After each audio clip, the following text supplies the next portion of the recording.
सम्राट अशोक क्लब के 26वें संगीति के अवसर पर और बाबू जगदेव प्रसाद कुशवाहा के शताब्दी जन्म दिवस पर ये जो सम्राट अशोक क्लब के नेतृत्व में गैलरी लगाई गई है, उनका जीवन वृत्तांत पूरी गैलरी के माध्यम से सम्राट अशोक क्लब बताने का प्रयास किया गया है।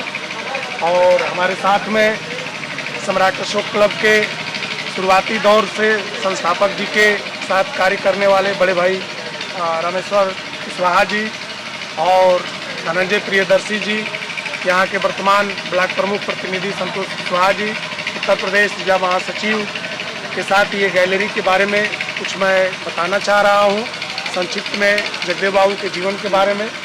आज ही का वो दिन 2 फरवरी 1922 में एक सामान्य परिवार में बाबू जगदेव प्रसाद का जन्म होता है। इस गैलरी के माध्यम से हम लोगों ने ये दर्शाने का काम किया है कि ये जगदेव बाबू की माता जी राजकली कुशवाहा अपने बेटे को गोद में लेकर के और बड़े ही प्रसन्नतापूर्वक एक खुशी मना रही हैं और उसके बगल में चित्र के माध्यम से जो महिलाएं हैं वो सोहर गा करके खुशियाँ मना रही हैं। और हम आगे बढ़ते हैं। ये अपने माँ के गोद में जगदेव प्रसाद जी बाल्यावस्था में खेल रहे हैं। इस चित्र से देखने से ही लगता है कि वास्तव में इनके जीवन का जो आने वाला कल है वो निश्चित तौर से एक बहुत ही भारत के लिए सुखमय और समृद्धि के लिए होगा। हम आगे देखते हैं, जब जगदेव बाबू बड़े होते हैं तो बिहार में एक प्रथा चलती थी, पंचकठिया प्रथा विरोध। उन्होंने विरोध किया। पंचकठिया का मतलब ये होता है कि वहाँ की जो जमींदारी प्रथा थी, उस जमींदारी प्रथा में कोई भी किसान खेती करता था और उस खेती में 5 कट्ठा जमीन जो है उन जमींदारों के हाथियों को खाने के लिए या उनके हिसाब से वो ज़मीन जो है उनको अधिकृत कर दी जाती है। तो किसान जितना भी अपना उपज करता था वो 5 कट्ठा ज़मीन जो है सामंतवादियों को या ये कहें कि वहाँ की जमींदारी प्रथा को मुफ्त में दे दिया जाता था। ये देख रहे हैं, उनकी हाथियाँ जो है उस खेतों में जाती थी और उस खेत को चर जाती थी। यदि अगर कोई किसान ऐसा नहीं कर पाता था तो ऐसे में वहाँ के सामंतवादी जो है पूरी की पूरी खेत को चरा डालते थे। जब यह बात जगदेव प्रसाद जी को पता चला, उनको लगा कि वास्तव में यह किसानों के साथ अन्याय हो रहा है, तो इस पंचकठिया प्रथा का उन्होंने विरोध किया। और विरोध में यहाँ देख सकते हैं कि कितनी हाथियाँ जो है बनाई गई हैं, किसानों के खेतों को रौंद दे रही हैं। उसका विरोध जगदेव प्रसाद जी ने किया और इस प्रथा को उन्होंने पूर्ण रूप से बंद कराया और उनकी विजय हुई। और वहाँ एक प्रकार से कहा जाए किसानों के हित की रक्षा करने का काम जगदेव प्रसाद जी ने शुरू किया। इसके बाद उन्होंने देखा कि जब तक हमारे समाज में जो मूल रूप से बैकवर्ड समाज है, पिछड़ी समाज है, उनको शिक्षा का अभाव था, तो उस समय में जगदेव प्रसाद जी ने एक विद्यालय की स्थापना किए और बच्चे और बच्चियों को, जैसा कि इतिहास के माध्यम से सब लोग जानते हैं कि पढ़ने का अधिकार सावित्रीबाई फुले ने दिया, उन्हीं के संघर्षों को बिहार की धरती पर जगदेव बाबू ने जो है आगे बढ़ाया और उन्होंने विद्यालय की स्थापना करने के बाद और ये बच्चों को पढ़ाने के लिए उन्होंने प्रेरित किया। इसके बाद इस चित्र के माध्यम से एक बहुत ही जो प्रथा थी वो एक समाज के लिए बहुत बड़ी कुरीति कह लिया जाए, दुखद कह लिया जाए, ये डोला प्रथा था। उस समय आज के युग में ये कहना बड़ा असंभव की बात है, लोग समझ नहीं पाएंगे कि डोला प्रथा का विरोध जगदेव बाबू ने किया। तो डोला प्रथा ये होती थी कि जो भी कहीं किसी की भी बहू बेटी अगर शादी के बाद अपने घर आती थी तो कहीं ना कहीं उन सामंतियों के घर पहले जाना पड़ता था उनकी डोला को, और उस डोला का विरोध जगदेव बाबू ने किया और इस डोला प्रथा का भी उन्होंने विरोध किया। यहाँ देख रहे हैं, यहाँ भी डोले को उतारा गया है, इसके बावजूद यहाँ विद्रोह का सीन दिया गया और जगदेव बाबू ने जो है इसका जो विद्रोह करते हैं और उस प्रथा का भी अंत होता है। हम लोग आगे देखते हैं कि जैसे जैसे इनकी राजनीतिक परिदृश्य में इनका वर्चस्व बढ़ता गया, इतने लोग इन सारी प्रथाओं के विरोध के बाद जगदेव बाबू के समर्थक हो गए। उनको लगा कि एक ऐसा शख्स है जो इस समाज को ऊपर उठाने का प्रयास करेंगे। और इतनी बड़ी जन सैलाब को पहली बार उन्होंने जो है संबोधित किया और इस भीड़ को देख करके लगने लगा कि वास्तव में अब इस देश की, इस भारत की कहीं न कहीं तरक्की होने वाली है, उसका विकास होने वाला है।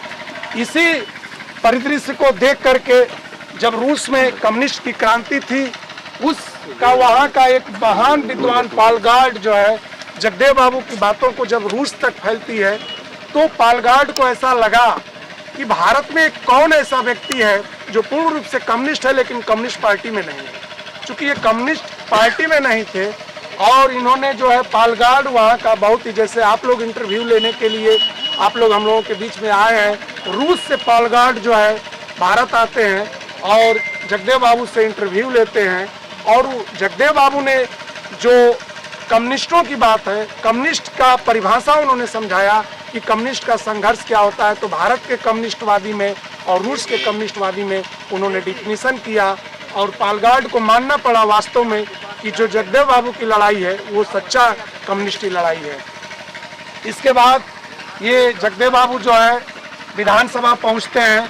वो 1967 में कुर्था से चुनाव लड़ते हैं और जब विधायक बन जाते हैं तो ये विधानसभा में पहला उनका चित्र देखने को मिलता है कि विधानसभा में जगदेव बाबू जो है अपनी बात को रख रहे हैं। वहाँ पर भी वो शोषित वंचित समाज के न्याय की बात करते थे और उस विधानसभा में ये भी एक चित्र दिया जा रहा है कि ये विधानसभा में लोग बैठे हुए हैं और आज जरूरत है जिस निर्भीकता के साथ जगदेव बाबू ने विधानसभा में सारे समाजों की बातों को उन्होंने उठाया, ऐसे आज जरूरत है कि विधानसभा में पहुंचने वाले लोग इस भारत की तरक्की, भारत के किसान, भारत के मजदूर की बात करें, हक हकूक की बात करें। ये जगदेव बाबू की देन है और ये आगे भी हम देखते हैं। एक सीन और हम लोगों ने दिया, ये नीचे आप देख रहे हैं, ये नारा लिखा गया है, सर्वहारा मेहनत कशों का शोषण नहीं चलेगा, नहीं चलेगा। ये जितने भी नारे आप देख रहे हैं, ये सब के सब नारे जगदेव बाबू ने अपने काल में दिए थे और उसी नारा के तहत कहीं न कहीं आज तमाम राजनीतिक पार्टियां जो है इन्हीं के इर्द गिर्द घूमने का काम कर रही हैं।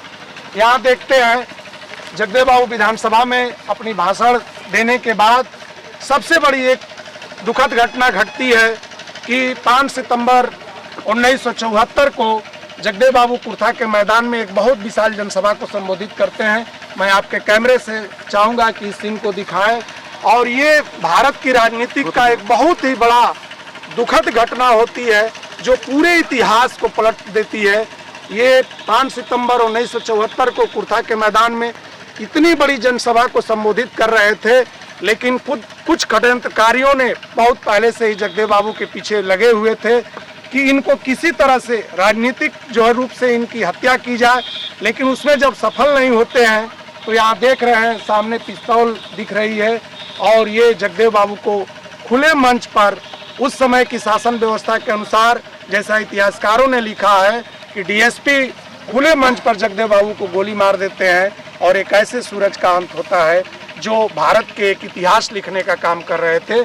इसके बाद यहाँ हम लोग देखते हैं इसी भीड़ का एक सीधा सा जागता उदाहरण है। ये जो सिंबल दिया जा रहा है, ये जगदेव बाबू को गोली निकलती है और उसी समय नारा दिया जाता है।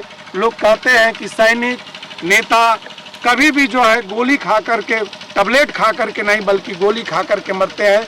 और उन्होंने अपने संपूर्ण समाज को संघर्ष के बलिदान को याद करते हुए इतनी जनसभा थी जो मातम में बदल गई। इसके बावजूद भी अभी जगदेव प्रसाद की जो इतिहासकारों ने बताया कि जगदेव बाबू की अभी सांसें चल रही थी, इसके बावजूद भी प्रशासन के लोग ये देख रहे हैं जगदेव बाबू को पुलिस के लोगों ने घसीटते हुए वहाँ से कुर्था के मैदान से और कुर्था के पुलिस स्टेशन तक ले आते हैं। जो अगर कहा जाए इस पूरे भारत में अगर कहीं मानवता सबसे पहले अगर शर्मसार हुई है तो जगदेव बाबू के साथ हुई। जो प्रशासन को देश की सुरक्षा के लिए, लोगों की सुरक्षा के लिए लगाया जाता है, ऐसे में जगदेव बाबू को वहाँ के प्रशासन ने, जबकि उनको घसीटते हुए गाड़ी में बांध करके और थाने ले आती है, उनकी निर्मम रूप से जो हत्या करने का षड्यंत्र रचा गया, उसके लिए भी मैं आप सभी लोगों के माध्यम से आज हम लोग सम्राट अशोक क्लब के माध्यम से इस तरह के जघन्य अपराध की घोर निंदा करते हैं। इस तरह के भारत में जहां संविधान निर्मित भारत का बात हम लोग करते हैं, वहां एक ऐसे शख्स को इस तरह से यहाँ आप चित्र के माध्यम से देख सकते हैं। ये जगदेव बाबू के चित्र है। ये प्रशासन के लोग कैसे बेरहमी से उनको घसीटते हुए ले जा रहे हैं। तत्कालिक रूप से जब प्रशासन को यह पता चल गया कि निश्चित तौर से अब क्राइम हो सकता है, जनता भड़क सकती है, नेता के साथ खड़ी हो सकती है, तो आधी रात में जगदेव बाबू की जो लाश थी उसको सपुर्द किया जाता है। और यहाँ आपको चित्र के माध्यम से हम लोग बताना चाहते हैं कि हर व्यक्ति जगदेव बन गया, हर व्यक्ति जगदेव बन करके और उनकी शहादत को याद करता है। और 5 सितंबर 1974 को कुर्था के मैदान में एक भारत का उगता हुआ सूरज को कुछ आतिताइयों ने अंत कर दिया। लेकिन निश्चित तौर से जगदेव बाबू आज हम लोगों के बीच में नहीं है, लेकिन जो जगदेव बाबू का नारा था, जो जगदेव बाबू का सपना था, उन सपनों को पूरा करने के लिए सभी समाजों से हम लोग अपील करते हैं, उस सपने को पूरा करने के लिए इनकी बलिदान को, इनकी शहादत को याद करें। आज उनका 100वां यानी शतक पूरा होता है, 100 वर्ष पूरा हो गया जगदेव बाबू के जन्मदिन पर। और हमारे बीच में इस लटिया महोत्सव जो है उन्हीं को सपुर्द किया जाता है। हमारे बीच में जितने भी साथी आए हैं, मैं सबका अभिनंदन वंदन करता हूं। और मीडिया के माध्यम से ये मैं संदेश देना चाहता हूं कि सम्राट अशोक क्लब जो संविधान के अनुरूप इस भारत का निर्माण करना चाहता है, इसकी नींव आज से लगभग 70 साल पहले जगदेव बाबू ने रख दिया था। और उसी के परिदृश्य में आज भारत के तमाम नौजवान कहीं न कहीं इस तरह का सोच लेकर के हर व्यक्ति को अब जगदेव बनना पड़ेगा। डोला प्रथा, किसान के साथ अन्याय, बेरोजगारों के साथ अन्याय को लड़ना पड़ेगा। इन्हीं चंद बातों के साथ मैं आप लोगों का अभिनंदन करता हूं।